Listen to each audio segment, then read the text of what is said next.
বেতার রাজশাহী। শ্রোতা বন্ধুরা, এবারে শুনুন আমাদের স্থানীয় সংবাদ। আসসালামু আলাইকুম। বাংলাদেশ বেতার রাজশাহী স্থানীয় সংবাদ পড়ছি সুমাইয়া মেহজাবিন। আগামী বর্ষা মৌসুমে রাজশাহী মহানগরীর জলাবদ্ধতা নিরসনে রাজশাহী সিটি কর্পোরেশনের প্রশাসক মোহাম্মদ মাহফুজুর রহমান রিটনের নির্দেশনায় পরিচ্ছন্ন বিভাগ কর্তৃক 10 দিন ব্যাপী বিশেষ কর্মপরিকল্পনা গ্রহণ করে। নগরীর বিভিন্ন ড্রেন থেকে ময়লা আবর্জনা ও কাদামাটি অপসারণ কার্যক্রম জোরদারভাবে বাস্তবায়ন করা হচ্ছে। এর অংশ হিসেবে গতরাতে রাজশাহী ক্যান্টনমেন্টের শহীদ কর্নেল জাহিদ গেট সংলগ্ন তেরোখাদিয়া এলাকায় উপস্থিত থেকে বড় হেক্সাভেটর দ্বারা ড্রেন পরিষ্কারকরণ কার্যক্রম সরেজমিনে পরিদর্শন এবং তদারকি করেন রাশিক প্রশাসক। নাটোরের গোপালপুরে নর্থ বেঙ্গল চিলিকলের গণহত্যা স্মরণে শহীদ সাগর দিবস পালিত হয়েছে। এই উপলক্ষে আজ শহীদ সাগর চত্বরে আয়োজিত আলোচনা ও দোয়া মাহফিল প্রধান অতিথি হিসেবে উপস্থিত ছিলেন সমাজ কল্যাণ প্রতিমন্ত্রী ফারজানা শারমিন। অনুষ্ঠানে প্রতিমন্ত্রী বলে, শহীদদের রক্তের ঋণের ওপর বাংলাদেশ দাঁড়িয়ে আছে, তাদের ঋণ কখনো শোধ হবে না। শহীদদের প্রত্যাশা পূরণে প্রধানমন্ত্রী তারেক রহমানের নেতৃত্বে দেশের মানুষের জন্য বৈষম্যমুক্ত উন্নয়ন ও সুশাসন নিশ্চিত করা হবে। প্রতিমন্ত্রী আরও বলেন, নতুন প্রজন্মকে মুক্তিযুদ্ধের প্রকৃত ইতিহাস জানতে হবে, তবেই তারা দেশপ্রেমে উজ্জীবিত হবে এবং দেশের কল্যাণে কাজ করবে। উল্লেখ্য, 1971 সালে এই দিনে মহান মুক্তিযুদ্ধ চলাকালে পাক হানাদার বাহিনী চিনিকল অবরোধ করে তৎকালীন প্রশাসন সহ 42 জন কর্মকর্তা কর্মচারীকে ব্রাশ ফায়ার করে হত্যা করে। শহীদদের স্মরণে দিবসটি শহীদ সাগর দিবস হিসেবে পালিত হয়ে আসছে। কৃষি জমিতে বিদেশি ফল আঙ্গুর উৎপাদন করে স্বপ্ন বুনেছেন রাজশাহী একাধিক তরুণ কৃষি উদ্যোক্তা। দেশের বিভিন্ন প্রান্ত থেকে উন্নত জাতের বীজ সংগ্রহ করে তারা বিশাল আয়তন জুড়ে এই ফলের বাগান গড়ে তুলেছে।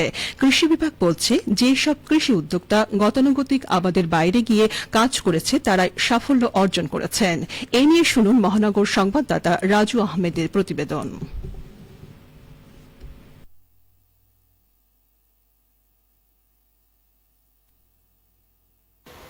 পানবরজে লোকসান গুনছিলেন বাগমারা উপজেলার গণিপুর ইউনিয়নের কৃষক বোরহান উদ্দিন। এমন অবস্থায় আঙ্গুর ফলের আবাদের কথা শুনে তিনি পানের বরজে আঙ্গুর চাষ শুরু করেন 1 বছর আগে। 2 বিঘা জমিতে আঙ্গুরের ফলন দেখে নিজেই অবাক কৃষক বোরহান উদ্দিন। আমাদের এখানে পান বরজ ছিল, তো পান বরজ হঠাৎ করে 1 তারিখে শিল হওয়ার পরে সম্পূর্ণ মারা যায়। পরে চিন্তা ভাবনা করলাম যে দেখি নতুন কিছু করা যায় নাকি। ফসলে অনেক দিন থেকে লসই দিয়ে আসছিলাম, তো হঠাৎ করে এই চিন্তাধারা আসলো যে এতদিন লস দিলাম, দেখেন এই আঙ্গুরটা করে দেখি। তো ছেলের সঙ্গে পরামর্শ করে তারপরে ইনশাল্লাহ এটা লাগাইছে। তো দেখছেন, তো এটা সর্বমোট আমার ওই চারা টারা দিয়ে 1,05,000 টাকার মতো খরচ হবে আর কি। তার বাগানে রয়েছে ব্ল্যাক ম্যাজিক, অ্যাংলো ও গ্রিন লং সহ বিভিন্ন জাতের আঙ্গুর। ফলন দেখে বোরহানের মতো সবাই এখন আঙ্গুর চাষে ঝুঁকছেন। পরামর্শক হিসেবে কাজ করছে ছেলে ইমাম হাসান সাগর।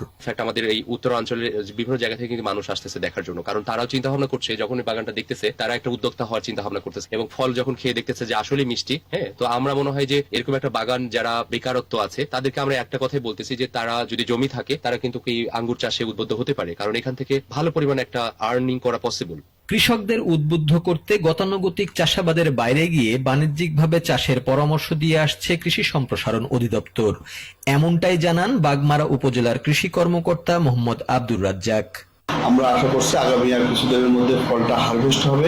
আমরা জানি যে আঙ্গুর সাধারণত বিদেশি ফল এবং বিদেশি নির্ভরশীল না হয়ে আমরা আগামীতে স্বনির্ভরশীল হব। কৃষিতে গতানুগতিক কাজ না করে বাণিজ্যিক ভিত্তিতে চাষ করা লাভজনক হবে। মাঠ পর্যায়ে আমাদের কৃষি সম্প্রসারণ কর্মকর্তা আছে, তারাও বিভিন্ন ধরনের পরামর্শ দিয়ে থাকছে। আঙ্গুরের আবাদ এখন রাজশাহীর বিভিন্ন উপজেলায় বিস্তার লাভ করেছে। এর সাথে জড়িয়ে পড়েছেন শিক্ষিত বেকার যুবকরাও। রাজু আহমেদ, বাংলাদেশ বেতার, রাজশাহী। সিরাজগঞ্জের জেলা পর্যায়ে সিরাত প্রতিযোগিতার বিজয়ীদের মাঝে পুরস্কার বিতরণ করা হয়েছে। আজ জেলা মডেল মসজিদের ইসলামিক ফাউন্ডেশন জেলা কার্যালয়ে পুরস্কার বিতরণ অনুষ্ঠিত হয়। অনুষ্ঠানে প্রধান অতিথি হিসেবে উপস্থিত ছিলেন সিরাজগঞ্জের অতিরিক্ত জেলা প্রশাসক সার্বিক গণপতি রায়। তিনি বলেন, জেলা পর্যায়ে সিরাত প্রতিযোগিতার আয়োজন ছিল অসাধারণ উদ্যোগ। এখানে যারা বিজয়ী হয়েছেন তারা জাতীয় পর্যায়ের প্রতিযোগিতায় ভালো ফলাফল করবেন বলে প্রত্যাশা।